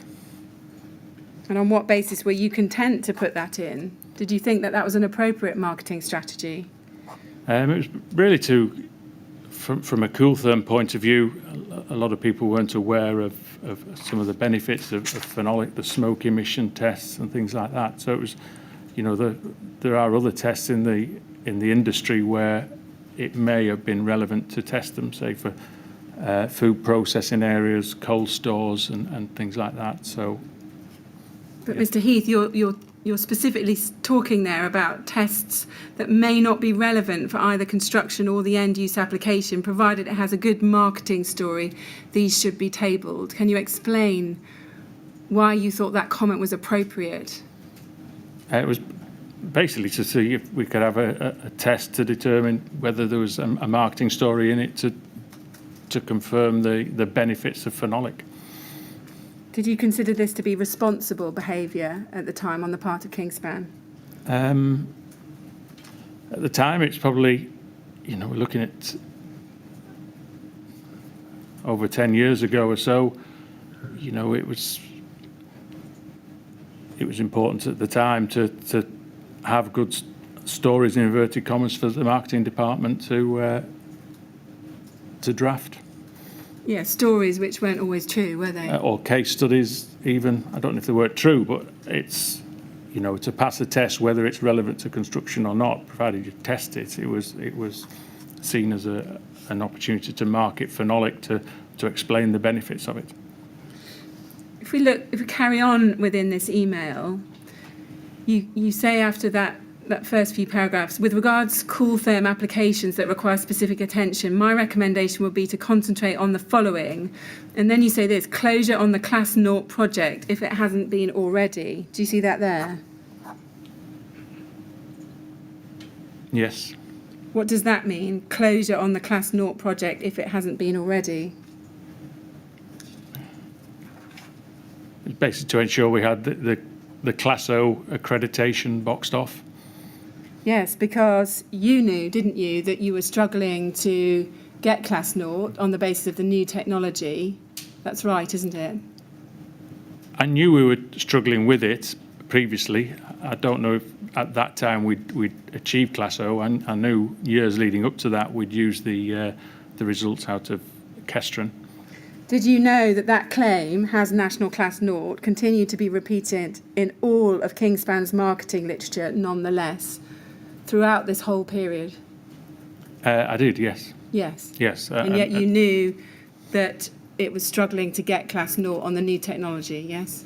I did, but obviously, I presume we submitted that as part of the BBA approval as well, and with the BBA undertaking regular audits who knew we'd changed over the technology, I assume with the BBA accepted it, then it was acceptable. Was class naught testing stopped here at this stage on your instruction? I doubt whether it would have been, no. You doubt it, but is that what you intended by this email? You said my recommendation would be to concentrate on the following: closure on the class naught project. Closure on the Class O if we'd had achieved Class O. Like I say, that was a project being run by the technical process team, so it was only closure on it if they'd achieved Class O. But if they hadn't achieved it, would you have expected them to have taken that claim out of the marketing literature? Well, they were still relying on the Kestron test. Yes, old test. Old test, yeah. Yeah. Mr. Meredith writes to you about your decision to stop testing. Let's go to that. It's at KIN 405387. I want to look at the bottom email in the chain on page 2. This is on the 17th of June 2009. He says, please provide comment on the K15 minute agreed at the meeting. I would like to make sure you're happy with this as we didn't get your input into this issue. Do you see that there? And he says, thanks. Oh, sorry. And then if you go to the next email up, so this is a little bit confusing how it came out on the emails. The next email up, he then cuts and pastes the section of the meeting minutes. He says, Phil, this is what we called about yesterday morning. I've dropped it into the body text just in case you're working off your iPack. As it conflicts with your prior stance, I wanted to get your opinion before it's minuted. Malcolm wants to make the product now to reduce trial costs. However, we're not in a position to test until we are confident that it's better than the norm. Do you see that there? I do, yes. And he's set out the minute that we looked at previously, where if we go down the next page to see the rest of that minute, where it was recorded, thus currently we're not in a situation to test due to the prolonged levels of afterburn. Do you see that there? I am presented the findings of the recent single burning items, some ad hoc tests. And then in Annex A, some pictures have been added to illustrate the visible properties. It was agreed to make enough K15 for a full-scale test and some small-scale indicators with the R336 and RN modified resins. So it would appear that what Ivor's asking you for is your input on whether they can carry on making some K15 for a full-scale test. Do you see that there? I do, yes. Yeah. And then if you move up the chain, he's saying this conflicts with your prior stance. He wanted to get your opinion before it's minuted. And then we see your response above at 10:29 the same day. And you say this: as I previously stated, the LABC doc ticks the boxes at the moment. And until we are challenged, we should cease all K15 facade tests and focus our effort elsewhere. Regards, Phil. Do you see that there? I do, yes. What boxes did the LABC document tick other than the one system covered by the 8414 Part 1 test in May 2005?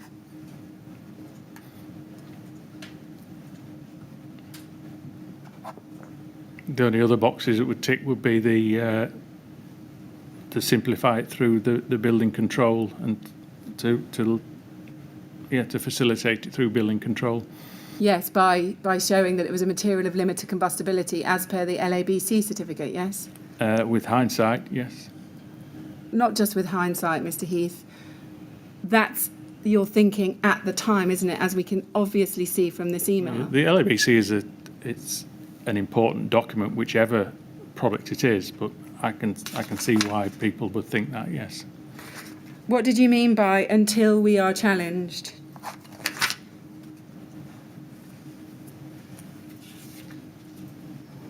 I'm not sure. If you believe this course of action to be wholly legitimate, on what basis do you appear to be anticipating challenge in this email?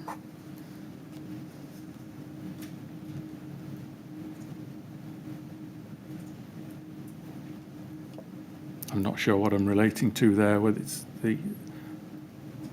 Yeah, I'm not sure why I put challenged within that. Would you agree that you were well aware that the certificate was fundamentally misleading on this key aspect of suitability for use over 18 metres and that Kingspan would almost certainly be challenged on it? Reading that, I would say yes. In deciding on this course of action to stop all K15 facade tests and let that LABC document tick the boxes, what consideration was given to the life safety risks posed by K15? We were obviously concerned about the life safety risks of what the business said. Unfortunately, at that time, it was obviously we misinterpreted what the LABC regarded Cooltherm as. When you say we were obviously concerned about the life safety risks, would you agree in all the emails I've shown you that we've been through today that not once do you see you saying we need to be really careful here because there are life safety consequences if we recommend our product for use above 18 metres? Would you agree that? On reflection, I can see that, yes. Yes, it's there in black and white, isn't it? We see a complete absence of any consideration of life safety. That's right, isn't it? I don't believe that was the mindset of Kingspan at that time, but on reflection, I can see why we think that, yes. Why do you not believe it was the mindset of Kingspan at that time? It wasn't. I mean, life safety is fundamental.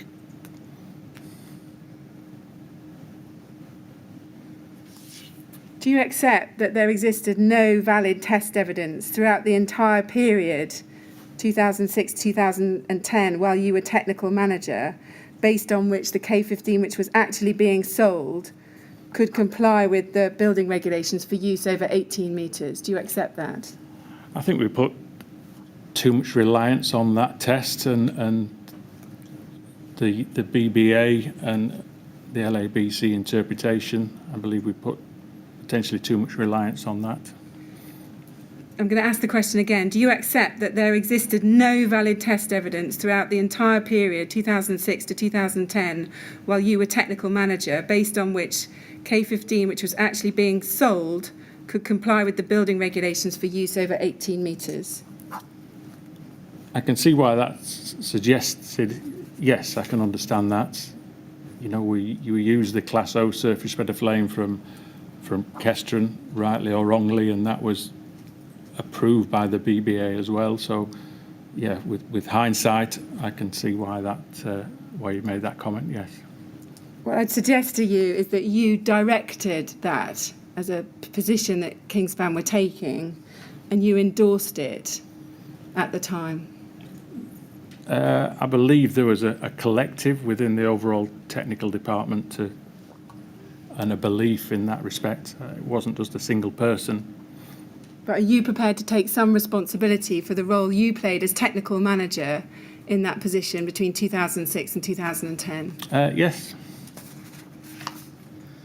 Now, you've confirmed at the outset of your evidence that you still work at Kingspan. Have you ever been investigated or disciplined by Kingspan for any actions you took in relation to the K15 product? I haven't, no. Has anyone ever spoken to you about what occurred with K15 and whether the testing and marketing of that product was appropriate during the time you were responsible for that? Leave aside any conversations you might have had in the context of this inquiry. Has anyone within Kingspan spoken to you about whether the marketing at that time and your actions were appropriate during the time you were technical manager? No, they haven't. No. Just finally, the handover process. You handed over to Mr. Millichap, is that right? That's correct. The end of 2009. Yeah.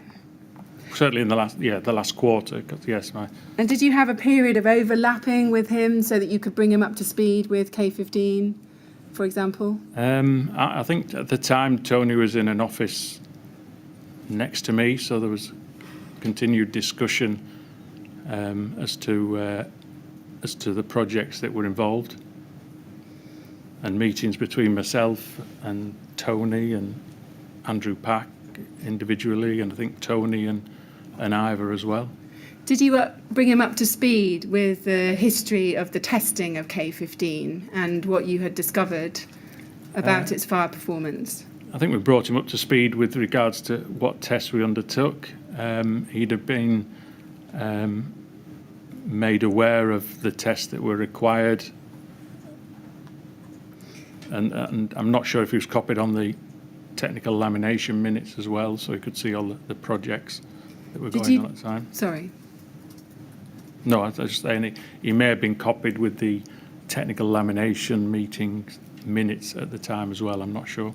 Did you tell him about the change in fire performance that you had noticed, or that Mr. Meredith had noticed, the BRE had noticed, Kingspan Offsite had noticed, when the K15 was tested in 2007 and 2008? I can't recall whether I did or not during that handover. Did you tell him that the test you'd done in 2005 to 8414 Part 1 was with a different K15 product, the old technology product? I can't recall, but I doubt whether I would have mentioned the difference between old and new technology, because we're well into the new technology then.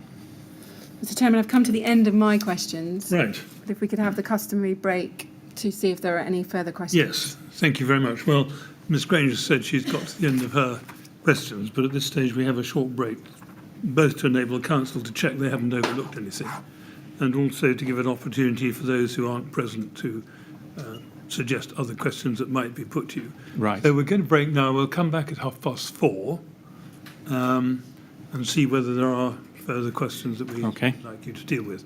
So would you like to go with the usher? And again, please don't talk to anyone about your evidence. No. Okay. Thank you. Out of the room. Thank you very much.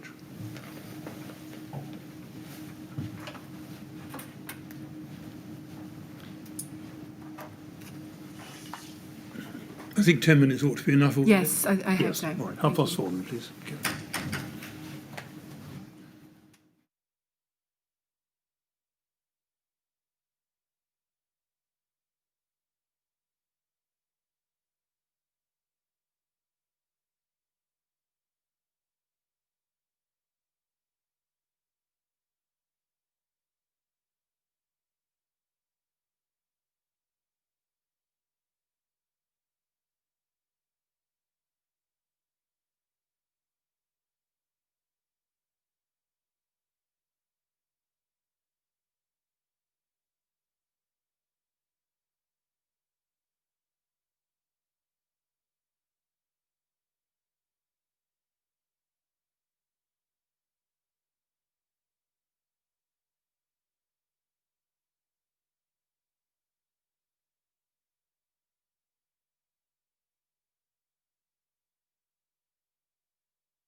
Yes, would you ask Mr. Heath to come back in, please?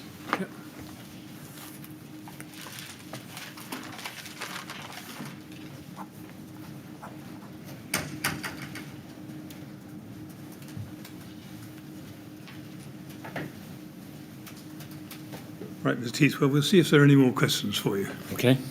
Yes, Ms. Grange, any questions? Yes, just a few. If we could go to another email string, please. KIN 405274.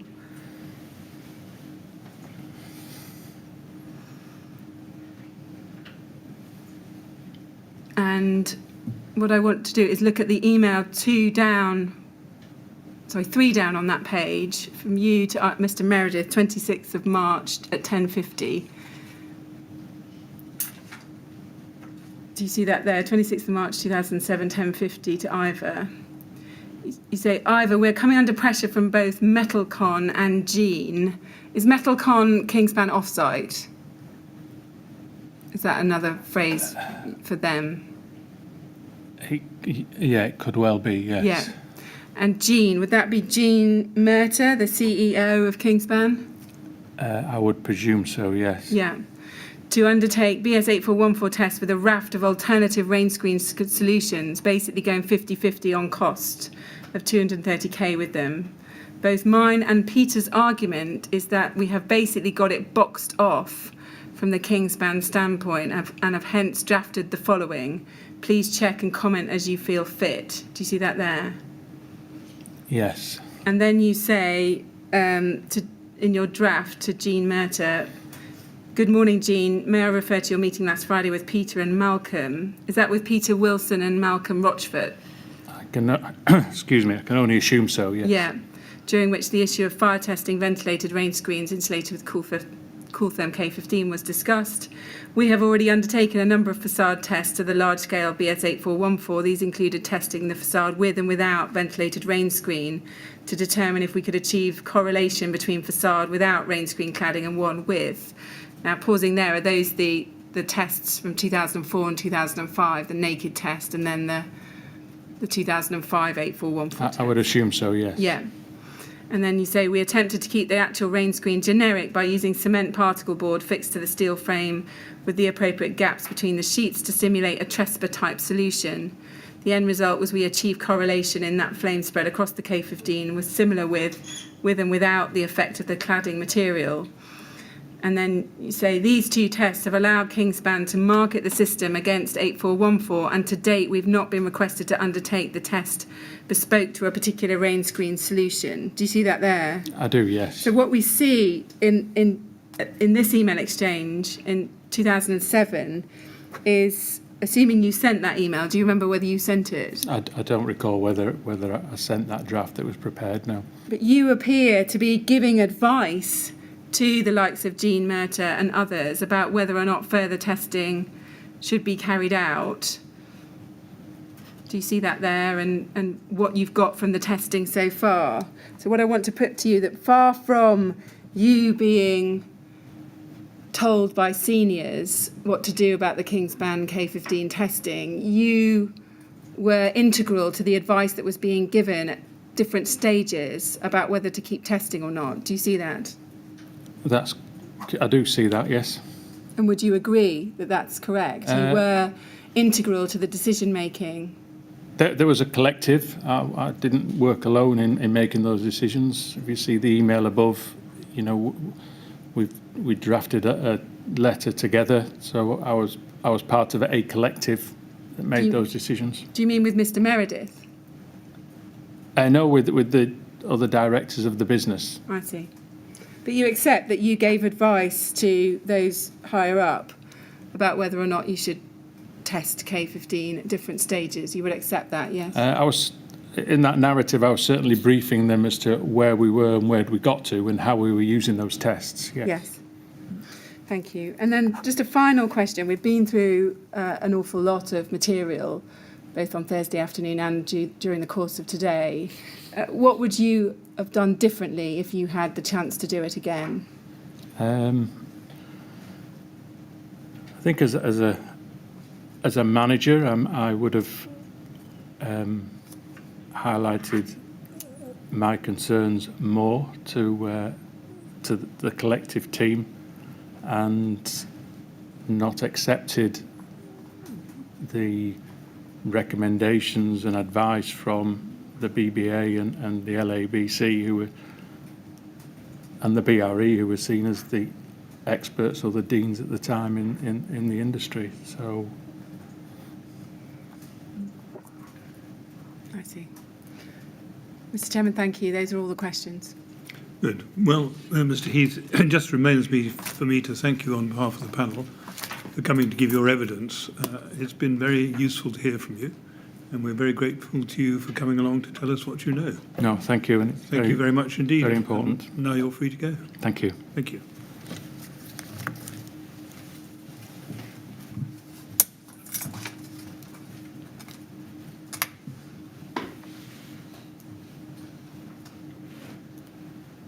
Good, thank you. Well, that's Thank you. it for the day. It We'll is. stop Tomorrow there. we have hopefully Mr. Rochford for Kingspan. Right, thank you very much. Well, we'll sit again then tomorrow at 10 o'clock. Thank you very much.